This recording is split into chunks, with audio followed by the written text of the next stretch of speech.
Olá, irmãos, tudo bem? Como vocês estão? Hoje nós vamos estudar uma parte da palavra de Deus que está lá em João 4, que é quando Jesus ele conversa, ele tem um encontro com a mulher samaritana, né? Mas antes de nós começarmos, eu quero pedir a vocês, como sempre, que caso vocês desejem, se inscrevam no meu canal, vai lá, deixa o seu joinha, tá? E se desejar fazer algum comentário, deixa lá um comentário para nós, tá bom? Então, essa passagem ela é uma passagem muito rica, né? Tem muitas revelações do Senhor para nós. E tá lá em João 4, né? O encontro de Jesus com a mulher samaritana. E começa assim. Quando os fariseus ouviram dizer que Jesus fazia milagres, né, e batizava mais discípulos do que João, se bem que Jesus não batizava, e sim os seus discípulos. Ele deixou a Judéia e voltou outra vez para Galiléia. E era-lhe necessário passar por Samaria. Ou seja, ele estava na Judéia, ele precisava ir para Galiléia e era necessário que ele passasse por Samaria. Samaria ficava no caminho. Chegou a uma cidade samaritana chamada Sicar, perto das terras que Jacó dera a seu filho José. Estava ali a fonte de Jacó, e Jesus, cansado da viagem, assentou-se junto à fonte. Era quase meio-dia. Vindo uma mulher samaritana tirar água, Jesus lhe disse: "Dai-me de beber." Seus discípulos eles tinham ido à cidade comprar comida. Disse-lhe a mulher samaritana: "Como, sendo tu judeu, me pedes de beber, a mim, que sou mulher samaritana?" Né? Ela fez uma pergunta, ele pediu água e ela perguntou para ele, né? "Como, sendo tu judeu, me pedes de beber, a mim, que sou uma mulher samaritana?" Por que ela fez essa pergunta? Porque os judeus, eles não se dão bem com os samaritanos. Tá? Versículo 10. Respondeu-lhe Jesus: "Se conheceras o dom de Deus e quem é o que te pede, dai-me de beber, tu lhe pedirias e ele te daria água viva." Disse-lhe a mulher: "Senhor, tu não tens com que tirá-la e o poço é fundo. Onde tens a água viva? És tu maior do que o nosso pai Jacó, que nos deu o poço, do qual ele próprio bebeu, bem como seus filhos e o seu gado?" Respondeu Jesus: "Todo aquele que beber desta água tornará a ter sede. Mas aquele que beber da água que eu lhe der, nunca mais terá sede. Deveras a água que eu lhe der se fará nele uma fonte de água que jorre para a vida eterna." Disse-lhe a mulher: "Senhor, dai-me dessa água para que eu não mais tenha sede, nem precise vir aqui tirá-la." Disse-lhe Jesus: "Vai, chama o teu marido e volte aqui." Respondeu ela: "Não tenho marido." Disse-lhe Jesus: "Tens razão em dizer que não tens marido, pois já tivesse 5 maridos e o que agora tens também não é teu marido. Isso disseste com verdade." Disse-lhe a mulher: "Senhor, vejo que és profeta. Nossos pais adoraram nesse monte, mas vós, os judeus, dizeis que é em Jerusalém o lugar onde se deve adorar." Disse-lhe Jesus: "Mulher, crei-me, a hora vem em que nem neste monte, nem em Jerusalém adorareis o Pai. Vós, os samaritanos, adorais o que não conheceis. Nós adoramos o que conhecemos, pois a salvação vem dos judeus. No entanto, vem a hora, e já chegou, em que os verdadeiros adoradores adorarão o Pai em espírito e em verdade, pois o Pai procura a tais que assim o adorem. Deus é espírito, e importa que os que adoram o adorem em espírito e em verdade." Disse-lhe a mulher: "Eu sei que o Messias, chamado Cristo, vem. Quando ele vier, nos explicará tudo." Disse-lhe Jesus: "Eu o sou, eu que falo contigo." Vamos até aqui. Você vê que Jesus, né, nesse capítulo, está dizendo que Jesus, ele estava na Judéia, e ele estava lá junto com seus discípulos, estava batizando, não é? As pessoas que criam nele, se bem que ele mesmo não batiza, quem estava batizando eram os discípulos, e ele estava na Judéia quando os fariseus viram ele, tá? Então ele deixou a Judéia e ele voltou outra vez para Galiléia. Só que era necessário passar por Samaria, porque Samaria ficava no caminho entre os dois, tá? E não só por isso, porque em Samaria ele encontraria a mulher samaritana. E tem algo de Deus para nós nesse encontro, no qual Jesus deixou para a gente. Quando ele chegou nessa cidade, Sicá, perto das terras de Jacó, que deu a seu filho José, estava a fonte de Jacó. E Jesus ele estava cansado da viagem e sentou ali naquela fonte, né? Junto à fonte, era quase meio-dia, ele estava cansado. Só que nada do que Jesus faz é sem propósito. Ele sentou ali porque ele sabia que naquele horário vinha uma mulher, a mulher samaritana, para tirar a água do poço, tá? Então, aqui eu quero explicar para vocês o seguinte. As pessoas de Samaria não se davam bem com os judeus, vai dizer logo embaixo, né? Que quando ele pede água para a mulher samaritana, tá? Porque os discípulos tinham ido buscar comida na cidade, a mulher logo virou para ele e perguntou: como que o Senhor, sendo judeu, pede água para mim? Água de beber para mim, que sou uma mulher samaritana. É como se dissesse para ele: vocês não sabem que os judeus não se dão com os samaritanos? E por que os judeus não se davam com os samaritanos? Vamos um pouco ao contexto histórico. Porque haviam as 12 tribos de Israel, não é isso? Mas logo depois que no período do rei Salomão, tá? Por conta da idolatria de Salomão, tá? Então, o que foi que Deus fez? Na época do governo de Roboão, filho de Salomão, ele dividiu as tribos. Então, ficaram 10 tribos com o norte, tá? E 2 tribos com o sul, que foi a tribo de Judá e Benjamim. Então, aí ficou dividido. As 12 tribos que eram de Jacó, ficou dividida em casa de Judá, tá? E casa de Israel, certo? A casa de Judá ficava a tribo de Judá e a tribo de Benjamim. E a casa de Israel, as outras 10 tribos, que era do norte, tá? Então, houve uma divisão das tribos, certo? Então, nessa história aqui, você vai ver que Jesus representa a casa de Judá e a mulher samaritana representa a casa de Israel. As tribos, elas foram divididas pela vontade do próprio Deus na época de Roboão, filho de Salomão, por conta que Salomão desobedeceu. Né? A idolatria de Salomão fez com que houvesse essa divisão. Mas o Senhor, isso tudo já fazia parte de um plano do Senhor para que quando viesse o Messias, Jesus, o Cristo, houvesse a restauração das 2 casas de Israel, tá? Porque Jesus, vai dizer lá em João 11, ele veio para reunir num só corpo os filhos perdidos, tá? Ele veio para restaurar a casa perdida de Israel, trazer as ovelhas perdidas da casa de Israel e reunir tanto a casa de Judá quanto a casa de Israel num só povo. Quem estuda sobre as 2 casas sabe exatamente do que eu estou falando. Então havia uma rixa, havia uma divisão. Tá? Então, os judeus não se davam com os samaritanos, também por causa da localização do templo, porque quando houve a decisão de Deus de construir o templo de Jerusalém, tá? Ficou decidido que a construção seria na Judéia, tá? Então, há um tipo de divergência entre esse povo, porque os samaritanos queriam que fosse lá na Samaria e o templo ficou na Judéia. Então, havia essa rixa entre esses 2 povos, por isso que a mulher falou isso.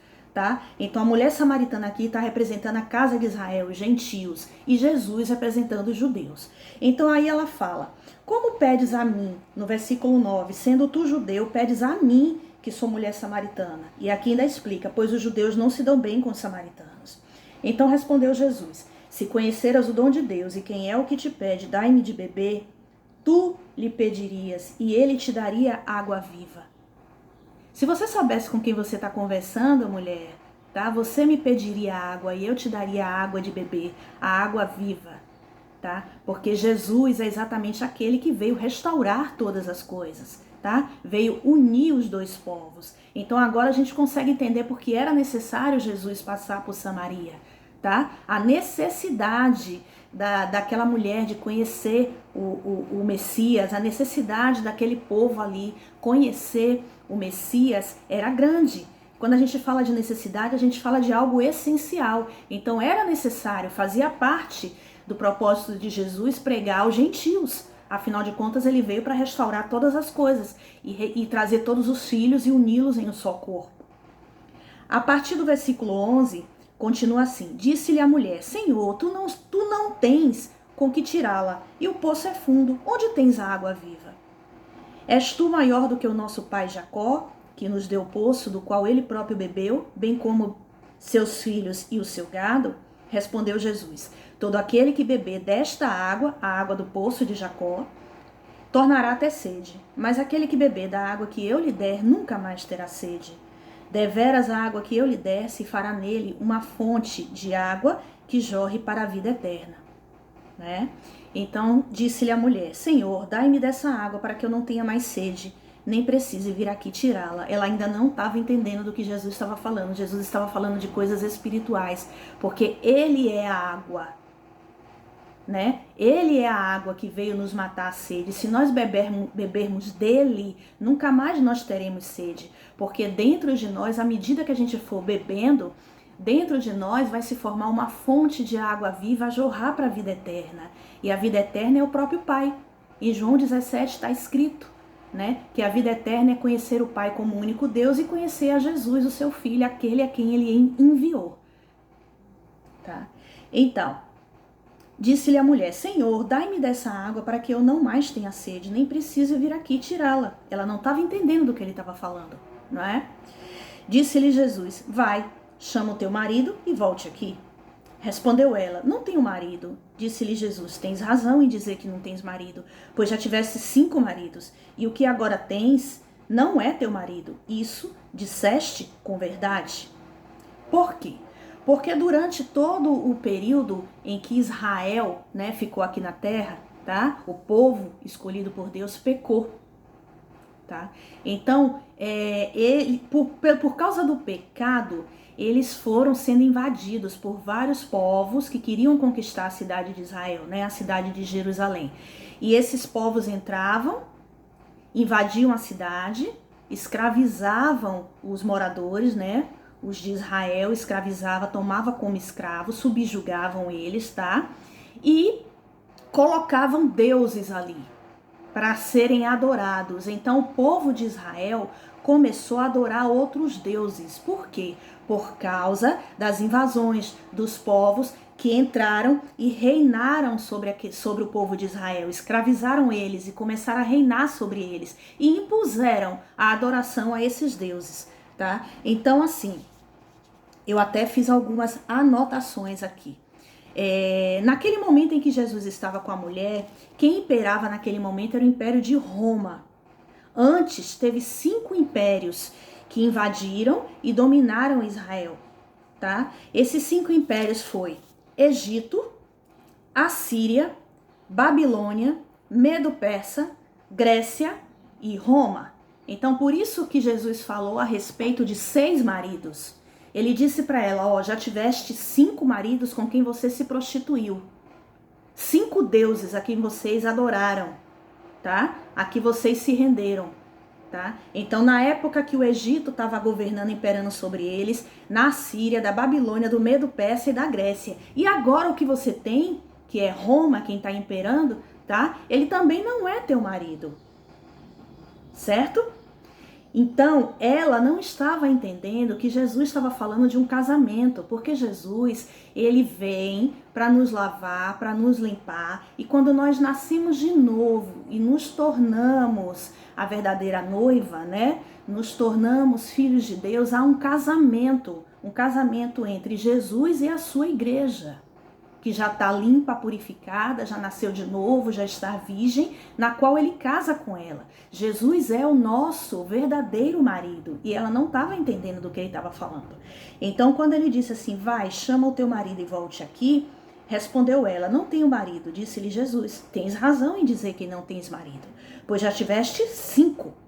E o que agora você tem, que é Roma, também não é teu marido, isso disseste bem. Então disse-lhe a mulher: Senhor, vejo que és profeta. Nossos pais adoraram neste monte, mas vós, os judeus, dizeis que é em Jerusalém o lugar onde se deve adorar. Então aqui ela estava diante do 7º marido verdadeiro que estava diante dela, o Messias que veio para casar com a sua noiva, tá? Então ela é a representação da noiva de Cristo, que estava ali em pecado, sabe? A mulher adúltera, a mulher que já estava se prostituindo há muito tempo com outros deuses. E quando o verdadeiro marido dela chegou e estava ali diante dela conversando com ela, ela não o conheceu, ela não o reconheceu, tá? E aí continua a conversa. Versículo 19. Disse-lhe a mulher: Senhor, vejo que és profeta. Nossos pais adoraram neste monte, mas vós, os judeus, dizeis que é em Jerusalém o lugar onde se deve adorar. Disse-lhe Jesus: Mulher, crê-me, a hora vem em que nem neste monte, nem em Jerusalém adorareis o Pai. Vós, os samaritanos, adorais o que vocês não conhecem, porque de verdade eles não conheciam o Messias. Nós adoramos o que conhecemos, pois a salvação vem dos judeus, afinal de contas, Jesus era judeu. No entanto, vem a hora e já chegou, em que os verdadeiros adoradores adorarão o Pai em espírito e em verdade, pois o Pai procura tais que assim o adoram. Deus é espírito e importa que os que o adorem em espírito e em verdade. Então ele estava dizendo para a mulher. A mulher reconheceu que ele era profeta, mas não reconheceu que ele era o filho de Deus, nem que era o marido dela, né?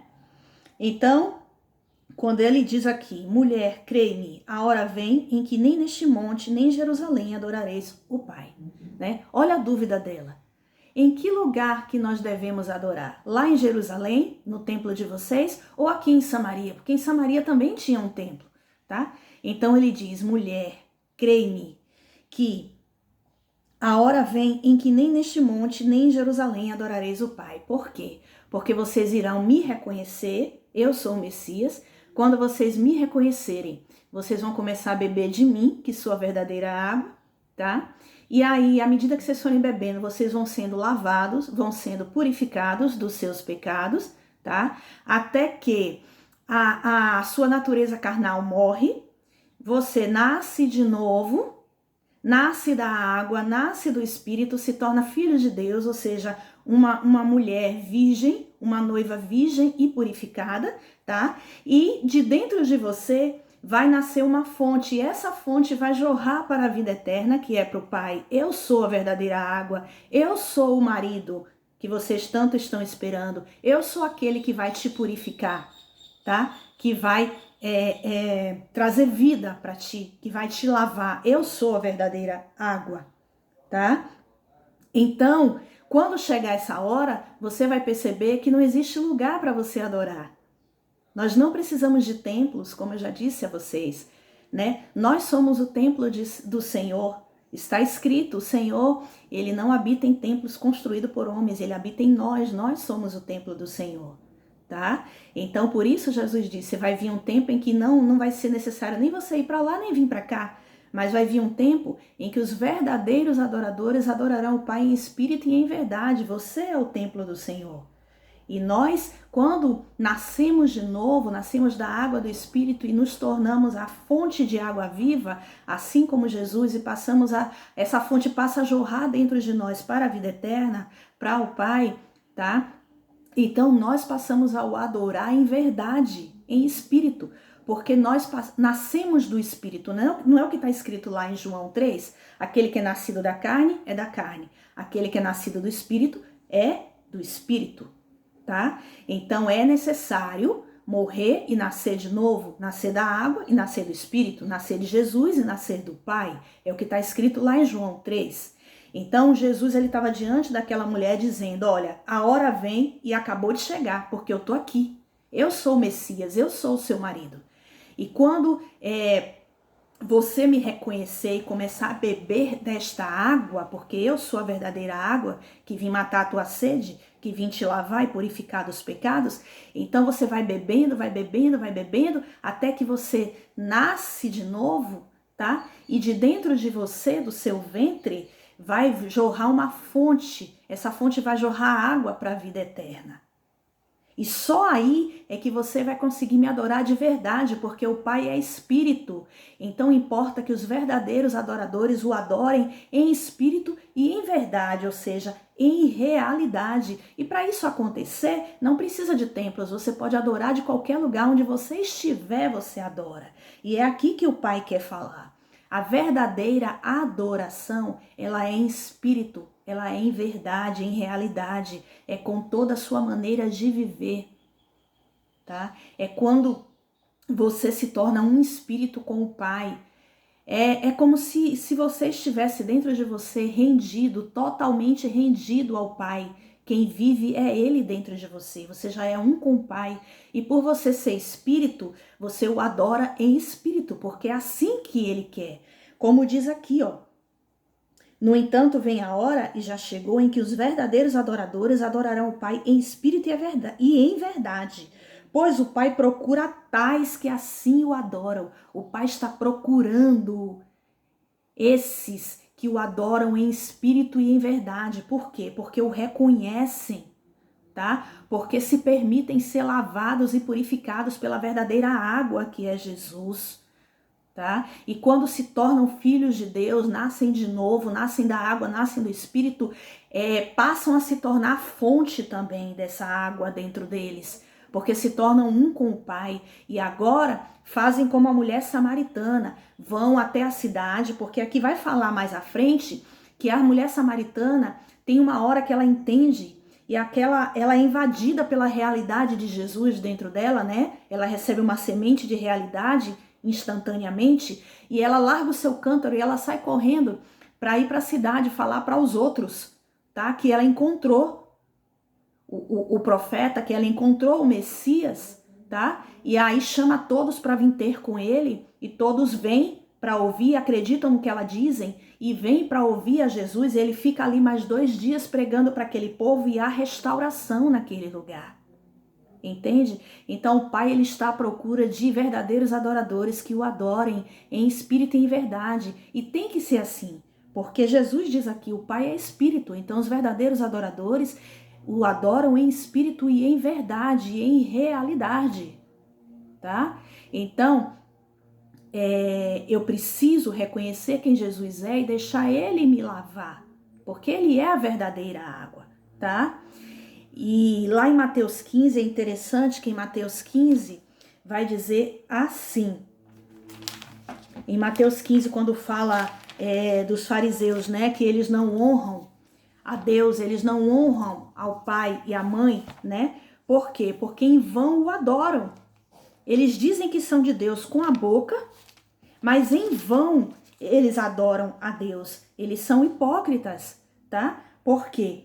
Aqui, ó, como está escrito, Mateus 15, a partir do versículo 3. Ele, porém, lhes respondeu, por que quebrais vós também o mandamento de Deus por causa da vossa tradição? Né? No versículo 4, pois Deus ordenou, honra teu pai e a tua mãe, e quem amaldiçoar seu pai ou tua mãe certamente morrerá. Vós, porém, dizeis, quem disser a seu pai ou a sua mãe que é oferta ao Senhor, o que poderias aproveitar de mim, este não precisa honrar nem a seu pai nem a sua mãe.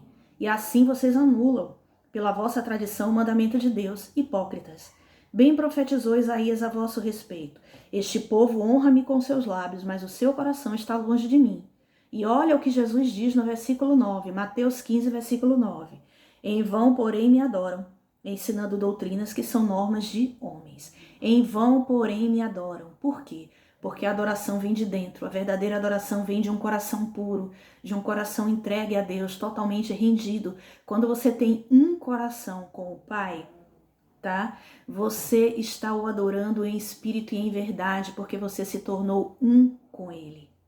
E ele diz lá em João 4, os verdadeiros adoradores o adorarão em espírito e em verdade, porque são esses que um pai procura, tá? Para que o adorem, certo? Em espírito e em verdade. E eu só posso adorar o Pai quando eu me torno um espírito, quando eu nasço de novo, nasço da água e nasço do espírito e passo a ter essa fonte de água viva jorrando dentro de mim para a vida eterna, tá? A adoração tem a ver com honra, tem a ver com reconhecimento. A adoração, ela é a expressão do relacionamento que eu tenho com o meu Pai. E isso é em qualquer momento, a cada segundo, a cada minuto, é em qualquer lugar, é a minha maneira de viver. Eu tenho uma vida totalmente rendida ao meu papai. Uma vida de eterna adoração ao meu papai, de eterno reconhecimento, de honra total para ele. Eu tenho um espírito dentro de mim totalmente rendido ao meu Pai. E isso só pode acontecer quando a minha natureza terrena, carnal, ela morre para que eu possa nascer do Espírito. Essa é a verdadeira adoração do qual o Pai quer, tá? E isso só acontece por meio de Jesus. Quando eu encontro Jesus, quando eu o reconheço, entendo que preciso ser lavado e ser purificado, tá? E permito que ele me lave, para que eu possa nascer de novo. Jesus é o caminho, a verdade e a vida, e ninguém vai ao Pai se não for por meio dele. Em João 7 também, eu separei aqui para nós, está acontecendo a festa dos tabernáculos, tá? E aí nessa festa, todo o povo de Jerusalém sobe para cultuar a Deus, né? Para se reunir, para festejarem, para cultuar a Deus na festa dos tabernáculos em Jerusalém. Todos haviam subido, né? Aqui começa em João 7 com os irmãos de Jesus perguntando a Jesus se ele não ia subir. E ele disse que não. Então os irmãos sobem e ele vai depois, né? O pai pede para ele ir depois. Quando chega no versículo 37, João 7, versículo 37, vai dizer assim: no último dia, o grande dia da festa, Jesus pôs-se de pé e clamou: se alguém tem sede, venha a mim e beba. Ele é a verdadeira água. No último dia da festa, que é o dia mais importante, ele disse: se alguém tem sede, venha a mim e beba. Quem crê em mim, como diz a Escritura, do seu interior fluirão rios de água viva. A mesma coisa que ele disse para a mulher samaritana. Se você crê em mim, tá? Então você vai beber de mim, que sou a verdadeira água, e essa água se tornará dentro de você no futuro. Você começa bebendo no presente e se tornará no futuro uma fonte de água viva dentro de você a jorrar para a vida eterna, porque ela iria passar pelo processo e ia começar a beber ele, ou seja, primeiro de tudo, reconhecer que ele é o Messias, começar a beber dele, que é a verdadeira água, seria lavada, purificada, tá, dos seus pecados. A natureza terrena dela, carnal, iria morrer, ela iria nascer de novo, nascer da água e nascer do Espírito, para se tornar uma fonte de água viva a jorrar para a vida eterna. Iria se tornar um coração com o Pai, e a partir daquele momento ela ia prestar ao Pai a verdadeira adoração, como uma verdadeira adoradora, que o adora em espírito e em verdade, e em realidade. Olha que forte, né? Então aqui em João 7, ele diz: se alguém tem sede, venha a mim e beba. Porque vocês vão beber de uma água que vocês nunca mais vão ter sede. Porque eu sou a verdadeira água. E o mais interessante é que ele vai dizer no versículo 38 em João 7, quem crê em mim, como diz a Escritura, do seu interior fluirão, rios de água viva. Se ele diz quem crê em mim, como diz as Escrituras, é porque muitas vezes o ser humano crê num Jesus de ouvir falar, porque alguém disse para ele, tá? Porque foi pregado nas igrejas um Jesus do sistema religioso, um Jesus de qual ele ouviu falar, tá? Você vê, a mulher samaritana, ela estava esperando o Messias, do qual ela ouviu falar, mas ela não o conhecia. Ela o conheceu quando ela teve um encontro com ele e decidiu reconhecer quem ele é e mergulhar nele para beber dessa água. Tá? Então muitas vezes você já tá na religião, já tá congregando, mas você não conhece Jesus. A única maneira de você conhecer Jesus de verdade e beber dessa fonte é indo para as Escrituras sagradas, é mergulhando na Bíblia, é ceando com ele. Só a Bíblia pode revelar quem é Jesus de verdade, pelo Espírito Santo, pelo Espírito do Pai, sabe? Então ele diz aqui no versículo 38, quem crê em mim, como diz a Escritura, do seu interior fluirão rios de água viva. Você crê em Jesus, como diz as Escrituras? Tem que ler, tem que ir para o Novo Testamento e tem que mergulhar nas Escrituras Sagradas para que a realidade de Jesus entre dentro de você, para que ele se revele como quem realmente ele é. Não fique só de ouvir falar de Jesus. Não fique só pela boca das outras pessoas. Papai, ele está nos convidando a um relacionamento. Papai, ele está procurando os verdadeiros adoradores que o adorem em espírito e em verdade. Mas para isso, precisa ter um encontro com Jesus, reconhecê-lo e se permitir ser lavado. Precisa ceiar com o Pai, se alimentar daquilo que verdadeiramente é pão. Permitir que a realidade de Jesus entre em você, para que ele se revele para você como verdadeiramente ele é. para que você possa beber da verdadeira fonte de água viva, se lavar, se purificar, nascer de novo, nascer da água e do Espírito e se tornar filho de Deus, para que todas as coisas sejam restauradas em você, que Jesus veio para trazer restauração, reunir os filhos de Deus nos 4 cantos da terra em um só corpo, que é o corpo de Jesus, tá? Então a adoração tem a ver com a maneira de viver, tem a ver com a entrega, tá? Tem a ver com a expressão de um relacionamento, um coração rendido ao Pai, reconhecimento. Lembre-se, os verdadeiros adoradores o adorarão em espírito e em verdade, porque o Pai é espírito, então importa que os verdadeiros adoradores o adorem em espírito e em verdade. São esses que o Pai procura. Amém? Um abraço e até a próxima.